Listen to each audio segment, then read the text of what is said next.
কথায় আছে না, দুধের স্বাদ ঘিয়ে মেটে না। আমাদেরকে তো ভিতরে দেখতেই দিল না, তো আমরা বাইরে আপনাদেরকে ভবনগুলো দেখানোর চেষ্টা করব। এটাও কোন দিন জানি বন্ধ হয়, আল্লাহ মাহবুদে ভালো জানে। আসসালামু আলাইকুম রহমতুল্লাহ বরকাত। আপনারা সবাই কেমন আছেন? আমরা ভালো আছি। এই যে আমরা দুই ভাই বাইর হয়েছি, আমাদের এখানে একটা তাজা জমিদার বাড়ি আছে। ছোট থেকে বড় হয়েছি, কিন্তু এইখানে কিন্তু আমরা এখনো ঢুকি নাই। কিন্তু আমরা যাইতেছি দেখার জন্য যে এর ভিতরে কি আছে। আসলে আমরা কখনো কিন্তু ঢুকি নাই। আমি ছোট থেকে বড় হয়েছি, কিন্তু আমি এখন পর্যন্ত যাই নাই। তবে যাচ্ছি, দেখা যাক আপনাদেরকে মানে কিরকম কিভাবে দেখাইতে হয়। অতটা ভালো ব্লগ করতে পারি না, তারপর আর কি চেষ্টা করবো কি আপনাদেরকে দেখানোর জন্য। যাই হোক, আপনারা ভালো থাকবেন, সুস্থ থাকবেন। ব্লগ করার জন্য ভালো একটা জায়গা, কোনোদিন যাই নাই, ছোট থেকে বড় হয়েছি এলাকায়। আমার নামে একটা বাড়ি আছে, এই বাড়িতে ব্লগ করার জন্য যাইতেছি।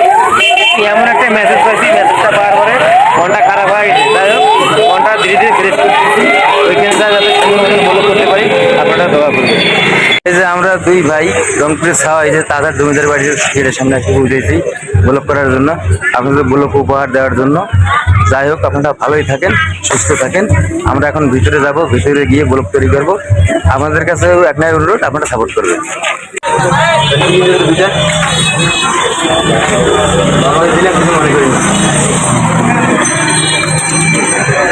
আমরা দুটা টিকিট কাটলাম, এখন আমরা ভিতরে যাবো তাদের ভিতরে।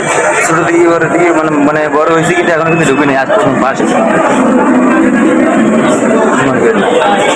টিকিট কাটা শেষ, এখন আমরা ভিতরে যাবো।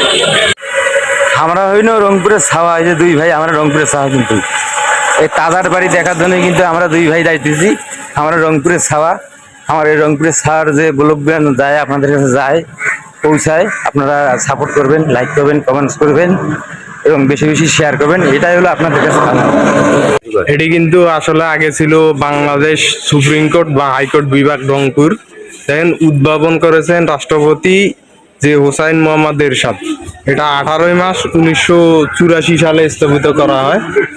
তো আমরা এর ভিতরে ঢুকার চেষ্টা করব যে রংপুরের আসলে জাদুঘরে কি কি আছে প্রত্নতাত্ত্বিক, সেগুলো আমরা দেখবো এবং আপনাদেরকে দেখানোর চেষ্টা করব।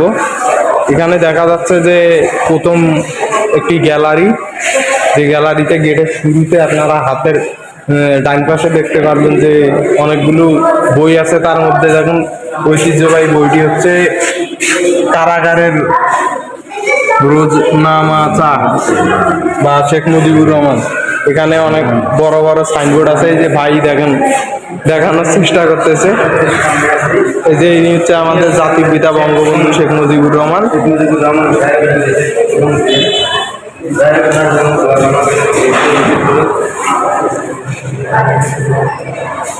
দেখুন আগের কারুপণ্যর কাজগুলো কত সুন্দর। এই যে ভবনের কিন্তু একটু মনে হয় যত্ন কম নেওয়া হয় এখন।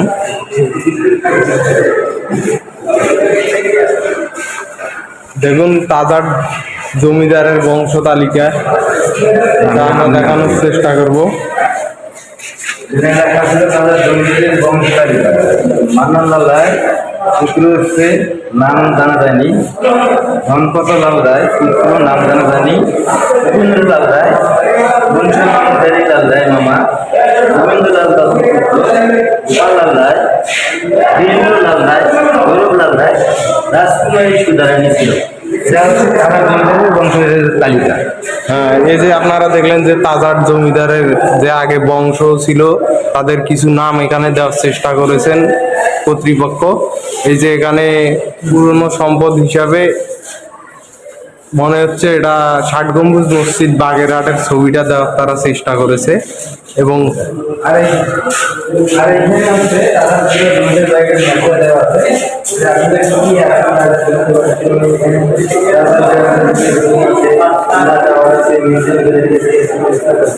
অনেক ধরনের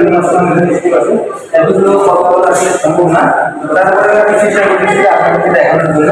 আরো অনেক জিনিস আছে, কোথায় কি হয়েছিল আগে, বিভিন্ন অনুষ্ঠানে বিভিন্ন ধরনের গান বাজনা ছিল। এটা কিন্তু আসলে সম্পূর্ণ অনেক সময় লাগে, এই জন্য সরকারকে আপনাদের সরকারে দেখেছে। আসলে এটা দেওয়া হয়েছে যদি ইংরেজ কেউ আসে তাদের বোঝার খাতিরে যে এগুলা কি, সেই খাতিরে দেওয়া হয়েছে। আসলে বাঙালিরা তো অত ইংলিশে পারদর্শী না, তাদের জন্য এখানে বাংলা টাইপিং করা আছে।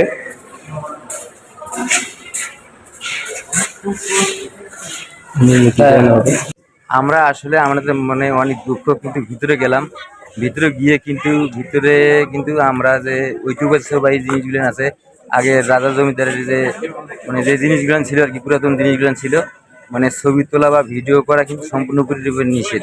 কিন্তু এইটা নিয়ে কিন্তু মনে অনেক কষ্ট পাইলাম, তারপরেও মনের মধ্যে অনেক খুশি আছি।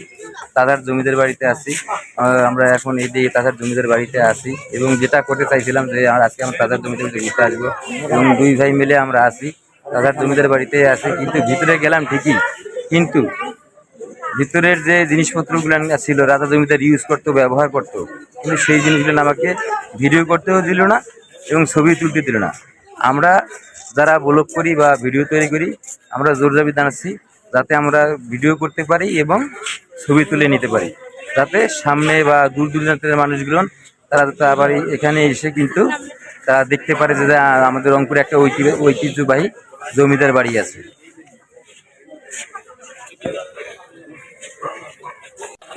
আসলে আমাদের মনটা খুবই খারাপ যে এই যে দাদার জমিদার বাড়ির মতো একটা ভিতরে যে জাদুঘরটা আছে, এটা ভিডিও বা ছবি তোলার কোনো অনুমতি আমাদেরকে দেয় নাই।